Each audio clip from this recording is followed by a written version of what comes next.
All right, today we're diving into one of Walt Disney World's most beautiful and, believe it or not, one of its most delicious events, the EPCOT Flower and Garden Festival. Let's get right into what makes the 2026 festival a total must-do. You know, this quote just nails it. If you're picturing just a quiet little walk through some nice flower beds, you are only getting half the story. This thing is a massive culinary event, all wrapped up in a breathtakingly gorgeous package. So get ready, because we are about to take a tour for all your senses. We're going to explore the incredible sights, taste all those unique festival flavors, and listen to the sounds that really bring it all to life. So, for anyone who's new to this, what is it really? Well, at its core, this is EPCOT's yearly transformation into a springtime paradise. The park just explodes with millions of flowers, unbelievable living sculptures of Disney characters, dozens of pop-up food kitchens, and live concerts every single night. So go ahead and mark your calendars for spring 2026. And here's the best part. Getting to see all the gardens, the topiaries, and even the concerts is included with your standard EPCOT ticket. The only extra cost is whatever you decide to eat, drink, or buy. Okay, let's start with the absolute visual feast.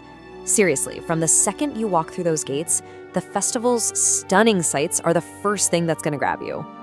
The undeniable stars of the show here are the topiaries. We're talking life-sized, incredibly detailed sculptures of your favorite characters made entirely out of living plants.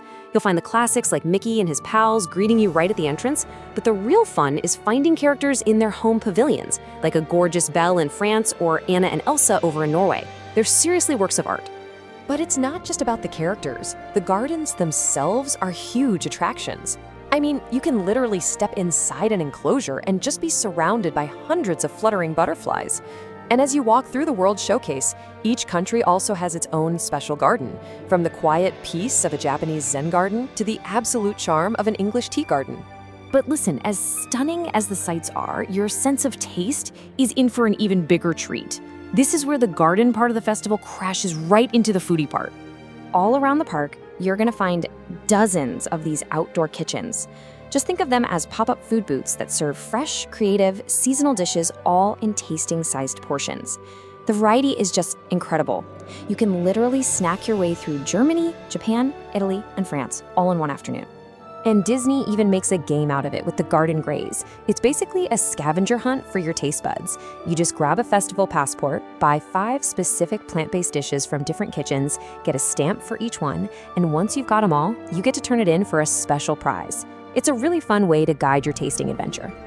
We've covered sights and tastes. Now, let's talk about the soundtrack for your day at the festival, the live music.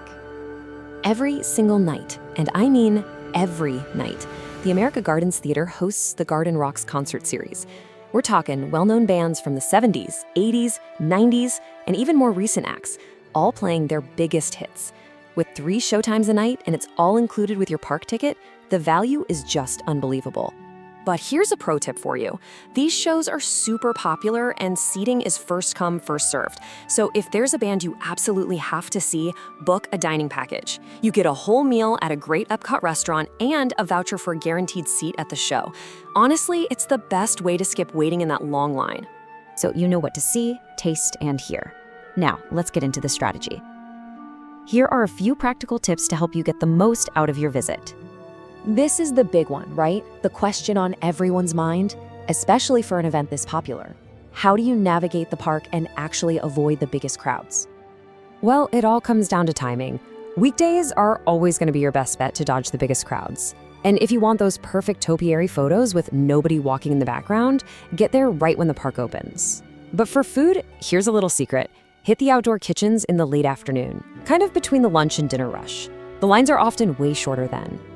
And of course, the other huge question, with so many amazing food and drink options, how do you enjoy the festival without your wallet totally wilting? Okay, here are 2 simple but super effective ways to handle your budget. First, a really popular move is to load a set amount of money onto one of those little festival-themed gift cards.